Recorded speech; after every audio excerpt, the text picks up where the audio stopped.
I'm Maria Menounos, and you're tuned in to AfterBuzz TV, the ESPN of TV talk. Now, let the buzz begin. Hello and happy Friday. Thanks for joining us and tuning in to the After Show on AfterBuzz TV for Defending Jacob, the newest and hottest series on Apple Plus.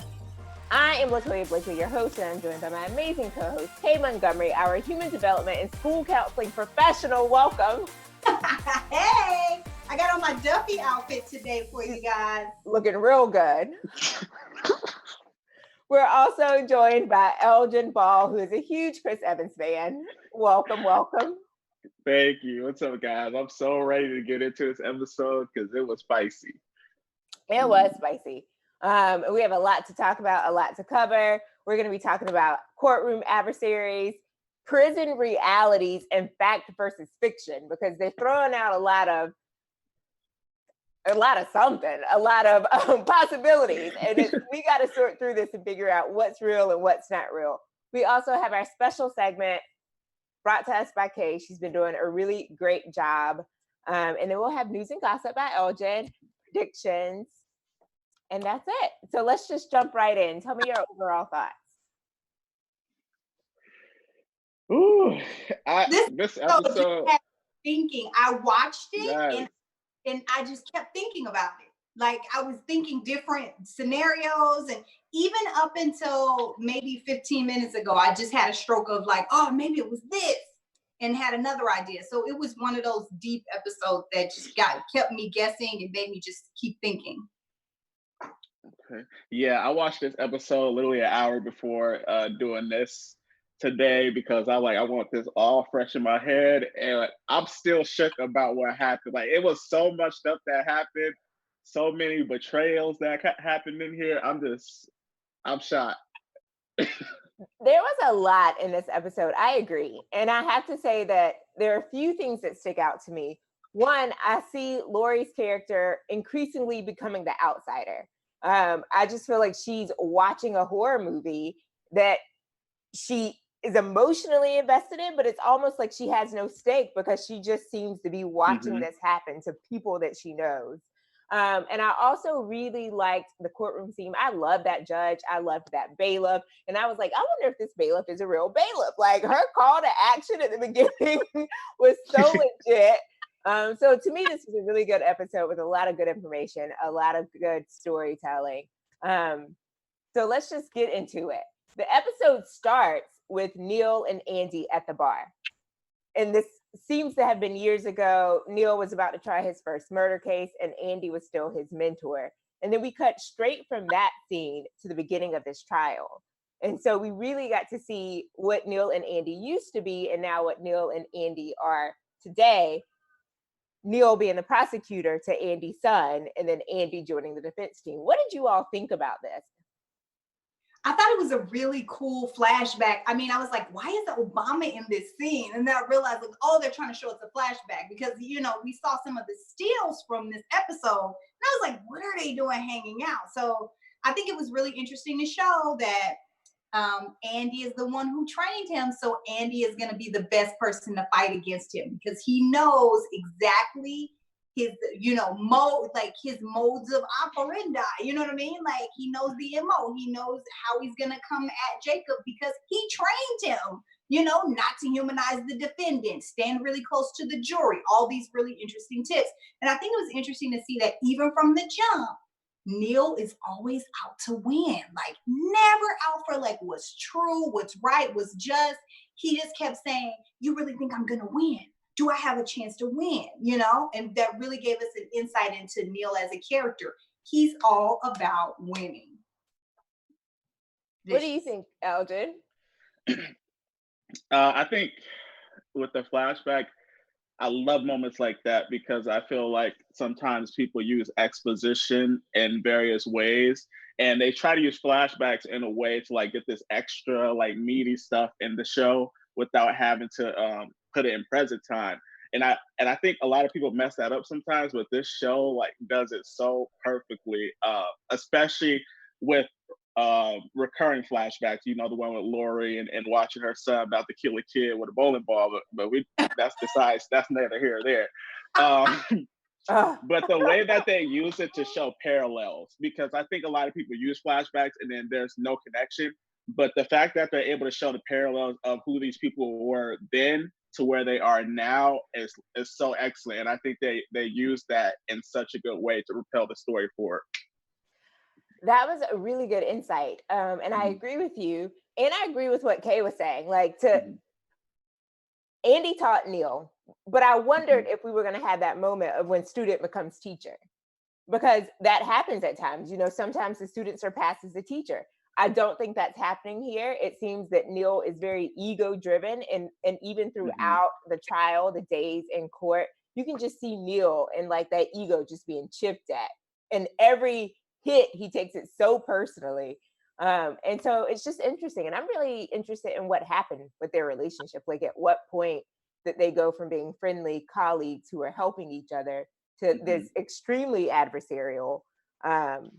Neil is out for blood, and he seems like he's been that way for a while. But also, let me ask you two this, because I haven't figured it out. We keep seeing Andy at this proceeding in court that has now become clear to me that it's after the trial. Have you all picked up on that? Oh yeah. As a lawyer, I was thinking this. I was like, we gotta ask Latoya about this as a lawyer, because I'm sure she knows what this is. So like, maybe I wonder if it's because it seems like Andy is on trial. So I wonder if actually Jacob is exonerated or found not guilty. I don't know the correct term. And then but what they do uncover is all the shady stuff that Andy did. Because when he's questioning him, he knew about the knife, you know, in the beginning, and he's questioning him like specifically about his behavior. So I wonder if Andy is in some sort of trouble maybe official trial, but I don't know lawyer terms. Until you probably know, like whatever your arraignment, whatever, before they bring you up on charges and they like have you come in or whatever. I don't know. No, and so in the beginning when we first started seeing this, because since I feel like episode 1, we've always seen Andy in court in whatever this proceeding was, and I originally thought it was a grand jury proceeding, which, you know, the grand jury is whether or not you're going to indict someone and charge them with something.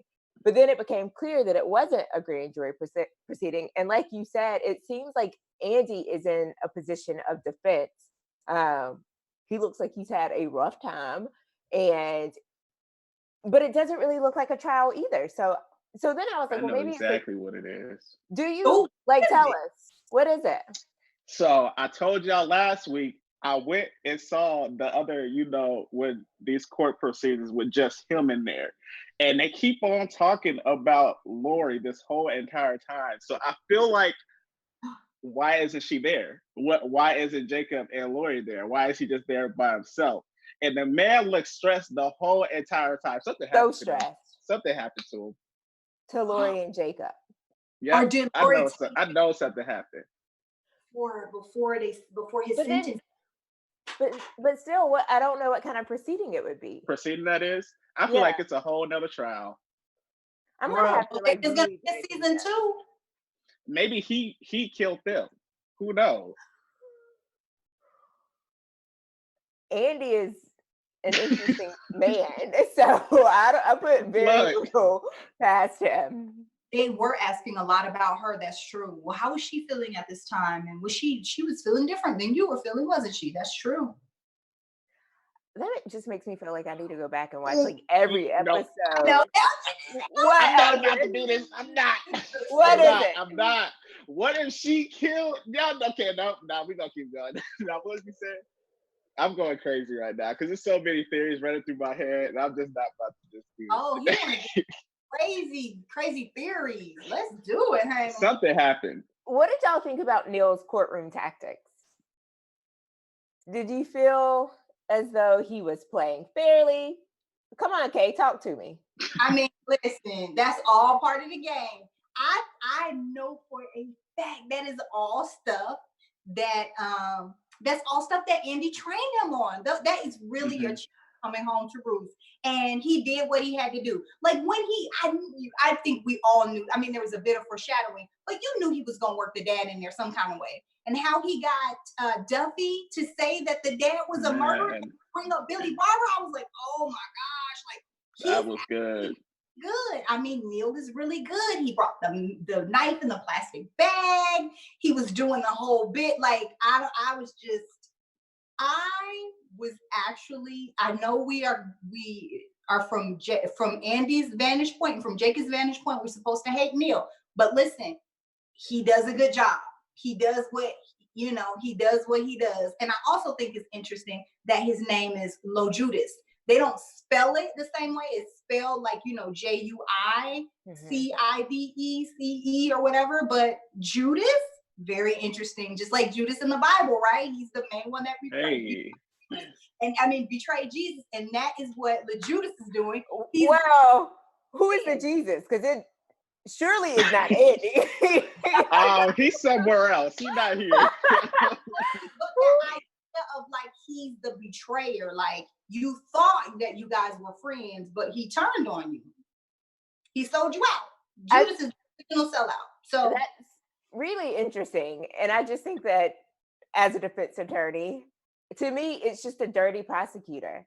Because you know what you can do and what you can't do. You've approached the judge has said no, and you're still testing that line. And so when the defense attorney called for a mistrial, I was like, it absolutely should be a mistrial. And when the judge was like, you can't unring the bell, you can't unring the bell. You can't be like, oh, you didn't hear that. No, they definitely heard it. But then he kept letting me go. I was like, Brian, you just said. Okay. Right.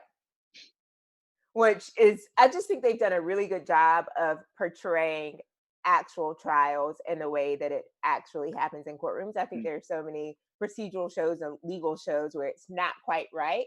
And there are parts of this show that to me weren't quite right, especially with the investigation. But as far as the courtroom and a trial, they've done a really good job. Yeah, know for sure on that jury room, because I've been in a jury before, and you know how it is in a jury. Like they're going to bring up that old stuff that nobody was supposed to hear. It is still going to factor in. I skipped out on jury, but that's another story. That is another story. On a jury. I hear something crazy that a jury has decided when they didn't convict the people for Michael Brown, when Eric Garner's cops got off. That's what you have to think about.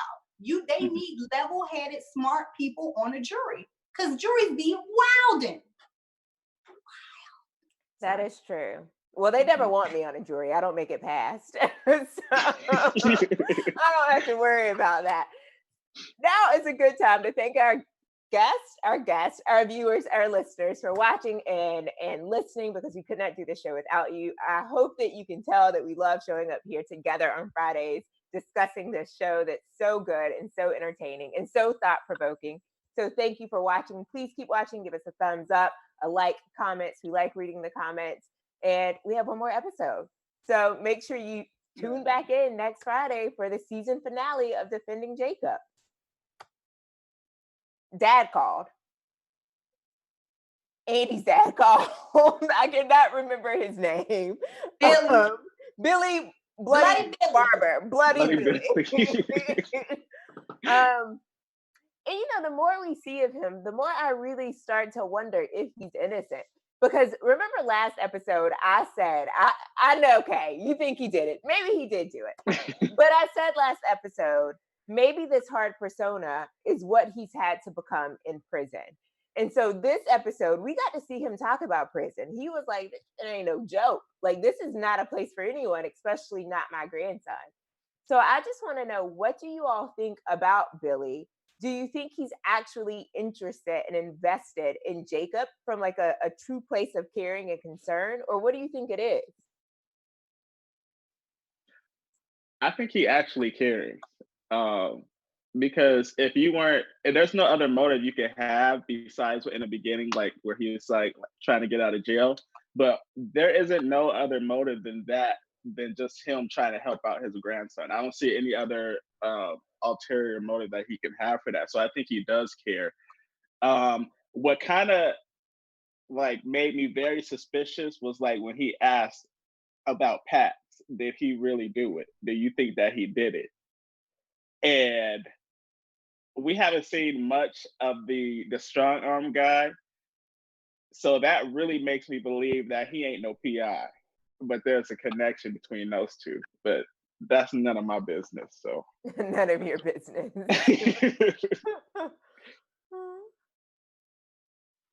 Yeah, I think it's interesting also that Billy keeps bringing up reporters.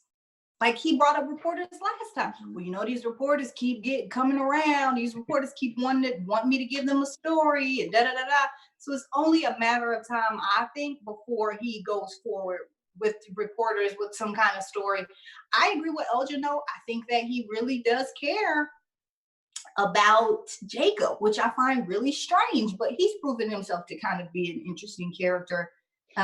He seems really sensitive. He's very upset that Andrew didn't show him any loyalty, which I find fascinating. I just can't unpack why he would think that Andy would be super loyal to him with the, you know, all the stuff he's done. But yeah, I mean, I find it really interesting. I definitely think that he is connected with Father O Leary. I think Father O Leary is working for him and is his strong guy. And I'll tell you guys a little, we'll get into that a little bit more when we move into the next topic. But yeah, okay. I agree with you two. I do think that O'Leary is connected to Billy in some way, whether he's just there to like look out for them or like he's gonna do something to someone. I do think that he is working with Billy. I agree. I think he's legitimately concerned about Jacob. I even think he's concerned about Andy, you know, and Kay, you said with all the things he's done to Andy, but he really hadn't done a whole lot because he's been out of his life since Andy was 5. And we don't really know what their life and relationship looked like before he was accused of this thing and was sent to prison. So we know that, and then we got to see their interaction in the prison as a child when Andy was 5. I just think there's a lot more to Billy than what we've been told and what we've seen. And I definitely think he has a genuine care and concern for that family, his family. And prison is a rough place.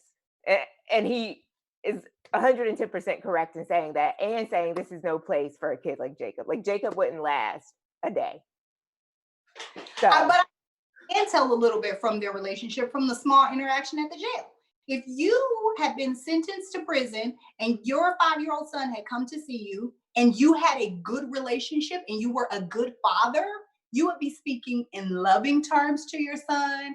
You would be like, Daddy's in here. I'm so sorry I'm not going to be able to see you. And I'm so glad you came to see me. You're not going to snatch your kid up by the arm when you have a good relationship with them and be like, hey, look at me, talk to me. Like, either way. I mean, I just have a, yeah, go ahead, Elgin. Yeah, you know, one thing about this show is that it only shows you the perspective of another person.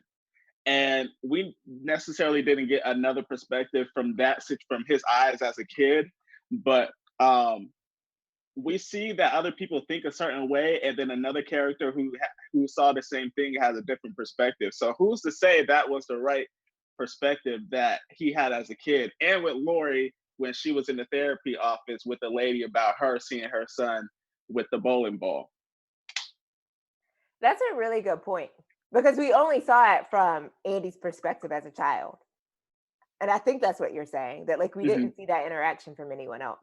And back to what Kay said, I just don't know. You know, I guess I can imagine different scenarios as well as think back to my own clients and the jails that I've been in. And you just see all kinds of things for all kinds of reasons. And so I believe that there's a lot more to the dad, Billy, than what we've seen so far. We only have one episode left, so I don't know how much we're going to get in terms of answers. Maybe in season 2, because they got a season 2. So yeah, so maybe we'll get some of those answers. And that takes us into fact or fiction. We're talking about perception and seeing things through other people's eyes and like what's true, what's not true. We had 2 bombs drop and explode during this episode, starting with the story of Job. So Jacob writes under Job Stories, I think that was the name, and it's his initials, and he writes this story about the murder of Brent by I don't remember what the other character's name was. And up until this point, trial seemed to be going favorably for Jacob. And then this story is read in the courtroom, and anyone who doubted Jacob's guilt or thought he was innocent seems to now think differently. What do you all think about that story? And do you think that it's a confession or a fantasy? Go ahead, Elgin. Oh man. I think it could be taken two ways. It could be taken as the way that I think that he's the killer, and he was just artistically, saying how he killed this kid. Or it could be taken as he wasn't the killer, and this is someone who's been through so much pain from this person that he thinks that a way to find some resolution was to put out this story of how he got killed as a way of revenge. So I think it could be taken those two ways. But yeah, he killed him. That was a confession in a sense. Okay. Oh, can I say the best part about the revelation for me was seeing Andy finally crack. Because up until then, he is with Lori like, no, how could you even consider it? There's no way he even did it. And how they just get in the car. And Lori already knows. Like the look on her face. Hey, she's front running for the interviews. Yeah. But how he just can't even start the car. And he just whips around and he's like, did you do it? That I have been waiting for that for 7 episodes. Yo, I was that hurt me. Ask him the hard question. And then how Jacob no, like how he said no is so weird, like the intonation on his no. I was like, I don't like that no. And then he looks and the way his eyes no again. I was like, ooh, there is so much going on here. Oh, that scene I was like, this is like, that was probably my favorite scene of the entire series. Him whipping around and doing that no and the oh my goodness. And then just Lori just being frozen in the front seat. So after that, I was like, oh, he did it. His no wasn't good enough. He did it. But then we get to Patz, and he writing on the back of the thing. He sweating bullets. He writing on the back of the thing. I did it. Okay, so then I go, weird. So it's Patz. But then I thought it was him. This is what I'm talking about. His perspective. So I'm sweeping, I'm cleaning up. The show done went off. Y'all, I'm thinking about other stuff. I'm like, wait a minute. Strong arm guy. I'm like, yeah. Dad in prison got Father O Leary to roll up on your boy, Patz. He told Patz, you gonna write this confession or I'm gonna kill you. That's why Patz is sweating bullets and shaking, because he's like, I gotta write this daggone confession. This dude gonna kill me. So it's not a true confession. He gonna die anyways, though, because you can't have nobody sitting up on that chopping block, don't know what to say. So the only way to shut somebody up is to kill him and then act like they killed themselves and wrote that letter, so they don't have to. It's all the ties are loose ends or whatever. It's done. I don't know if he gonna kill Patz. I'm not gonna say that, but I'm saying Father O Leary coerced that confession. That's why he's Father O Leary, because he be making people confess stuff. Oh goodness, that's so good. Father killed him. That's good. That's good. Father killed him, so he can't, go back on what he was saying when he wrote that letter. Okay. So just let me make sure that I'm at the same party y'all are at. So Father O Leary forced Patz to make this confession per K. Adding on Elgin's theory that Father O Leary is via Billy. The reason Father O Leary is saying right, via Billy. And then adding on Elgin's theory is that Patz is going to die at the hands of Father O Leary. I'm not with that, because I'm not. But he gonna make it seem like it's a suicide. Like people write suicide notes all the time. That's why he said, "Forgive me." Right, and it did feel like a suicide note, especially with the sweat and the tears and he has the subpoena. You know what? I didn't even think about that. I think that's great on both of y'all's part. I just thought that he was so under the pressure and the thought of going back into a courtroom and under the scrutiny, and they're going to ask me this. And we know that he was watching Ben and he had pictures of Ben, and all of this is going to come out. I just stopped. My thoughts stopped there, that it was just too much pressure. I didn't believe the confession. I was like, this is too easy. Like, this doesn't make sense. But I like where y'all are going. But then that brings the question, they're going to find his body because he's not going to show up to court. If Elgin is right, if he gets killed because they subpoenaed him, he's not going to show up to court. They're going to go looking for him. They're going to find him dead, find the confession. And then what happens? And then that's why Andy's on trial now, because there's somebody finds some kind of evidence that's linking him or his dad, and maybe that's why he's on trial now. His son's still a killer. That just got away. Poor Lori, girl. She living with a killer and a psychopath. I feel like, Lord, they got to get divorced. Fake family business. What is that fake family business? Yeah. That's what I'm saying. The only victim in all of this, I think, is Lori. Like, she really needed Sierra's prayer to find the right man. And she really got dealt the wrong hand in terms of family life with her husband. No, because she took responsibility and said, you know, he was like, it's impossible to maintain this level of deception. And Andy was like, you mean because of me? And she was like, well, kind of like, yeah. And she was like, but because of me too, because I kept up this lie of this family. I'm like, well, what is the lie of the family? Is there another lie that's deeper that we haven't touched? And that goes back to episode 1, because I said something don't seem right about this. You just said something right. Like, they showed up like they were perfect, but that wasn't right. Yeah, you had that. So is there something else? Is there another lie underneath everything? Because why would she say my lie too? Because I was like, why is it your lie? I mean, before that, she said, we've been pretending that he's innocent, blah, blah, blah. But then she said, it's my lie too. Like, I've been lying too. I'm like, what have you been lying about? You know, that just makes me think about so many things, because I've also found it very interesting, which kind of goes back to what I said about the first episode. Something's not right, but there's been zero intimacy outside of Lori and Andy that one night in the closet. But I just mean zero, like, even emotional intimacy between any of them. It's all like they just kind of coexist in this space. And nothing about them has ever felt like loving or warm or familial to me. And so and the fact that Andy is so quick to keep secrets from Lori, like even with the cut up room, and she asked him, and it's something strange. How you have your wife caught off guard in one of the biggest moments of all your lives? Like that, where's the communication? And the defense attorney, she didn't know about the cut up room either. Yeah. Yep. Poor Klein. But Lori keeps secrets from him too, y'all. Y'all know she threw up on the reporter and didn't tell him nothing. Like, yeah, that's true. I mean, she wasn't like, one time I saw your kid trying to smash another kid's head with a bowling ball or whatever. I don't know. Yeah, they're a weird family. LaToya, you picked up on that. I was like, what's wrong with them? Yeah, definitely. Right. I was thinking they're cool. There has got to be another secret underneath. If they do all of this and they don't reveal that there's some other secret underneath, something's going to be off about it, I feel.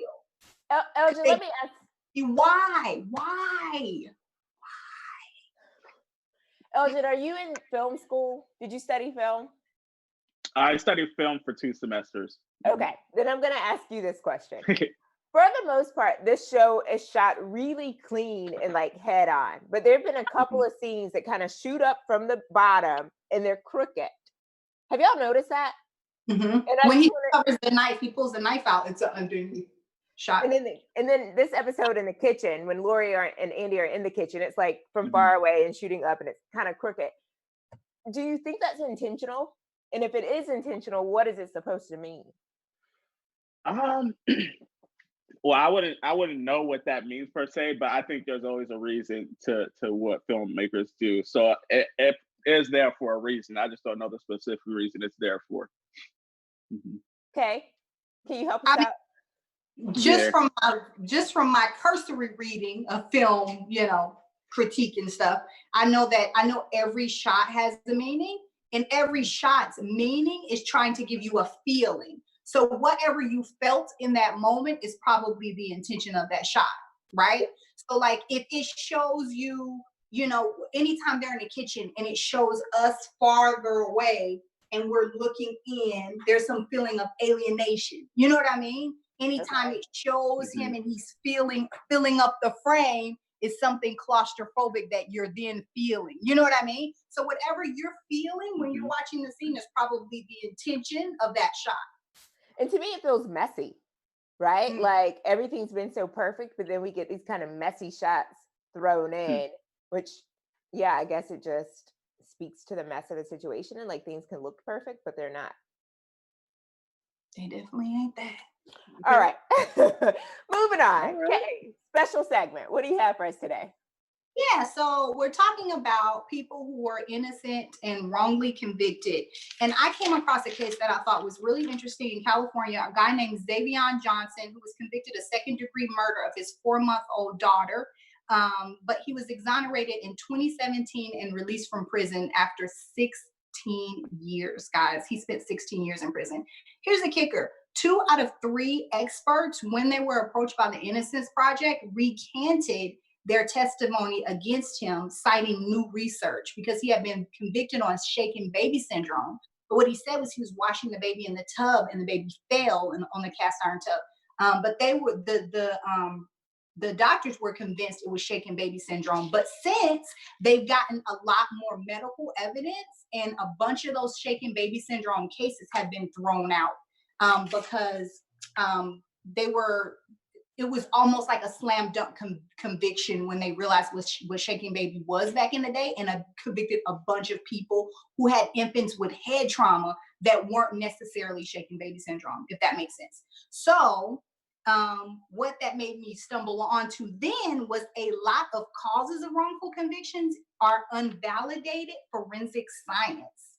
So in this case, it was science that evolved over time, but many forensic disciplines apply techniques and methods. This is from the Innocent Project website that have not been approved by the scientific community. I was like, what? How are you convicting people on evidence that's not even scientifically proven? But it's not. When it comes to hair and fiber comparison and bite mark analysis, those things have played a role in over 50% of convictions that have later been overturned by the use of DNA evidence, because there has to be higher standards for forensic testimony, and those things are not proven yet, although they are allowed in courts. That just blew my mind. And you guys know from last week, it was the incorrect hair analysis that got that guy 25 years. Right. So I thought it was really interesting that there's a pattern of unvalidated forensic science that gets brought up in court, and that's not legit, and it's convicting people. That's heavy. So sorry, I feel like my special segment is always really depressing, guys. I don't know what to do. No, usually it's not so depressing, but when you're talking about dead babies, whether it was an accident or not an accident, that just gets to feel a little low. So that takes us to news and gossip. Elgin. Yeah, on the brighter side of things. Yes, Kay mentioned earlier, there's been some talks of a season 2 of Defending Jacob. And there hasn't been any specifics, but that's just been, running around in the air in terms of rumor and gossip. So hopefully we have that to look for. I really wouldn't know what a season 2 of this will look like, but it's all up to the makers of the show. We also, just like Latoya mentioned earlier, we are at the season finale, if there's going to be a season 2, season finale of Defending Jacob, May 29th. So everyone stay tuned. And then we also had on Jimmy Fallon a couple of days ago, the actress that played Lori was on there as well, talking about her experiences on the show and how it was to interact with Chris Evans and a lot of the other actors as well. So if you guys want to check that out, you can go ahead over to Jimmy Fallon's page and enjoy. And that's pretty much it for news and gossip. Sounds good. And that takes us right on into predictions. we talked about a lot of theories and a lot of would-be's, could-be's, maybes, but I really want to know if you think Jacob is guilty. And what do you think? I think there will be something in the final episode, a surprise, another bomb, a twist and turn. So tell me, what do you think is going to happen? Well,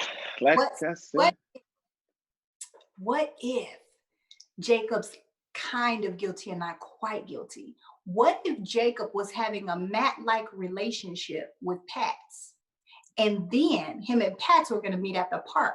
Patz sees him get into an altercation with Ben, and Patz takes the knife and stabs him. He rolls down the hill, the whole thing, and then they just make a pact. Let's not tell anybody.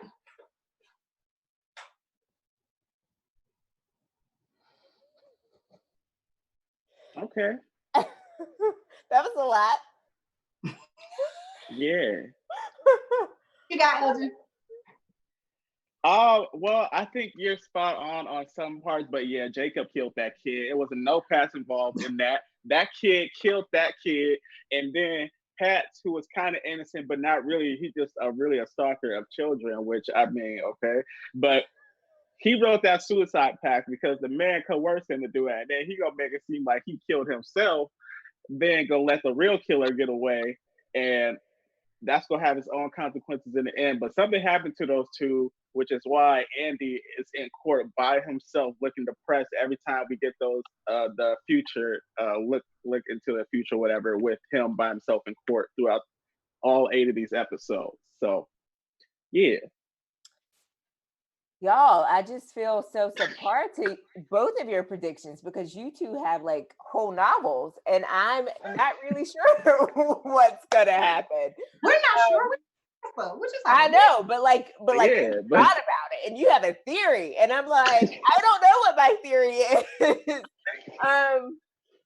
Man, I'm like, I don't even know if I think Jacob is guilty. Like, part of me is like yes, and then part of me is like no. I don't know. What I do know is that Lori and Andy are going to get divorced. Aww. That's my prediction. There will be no more Lori and Andy. Who's to say she even alive?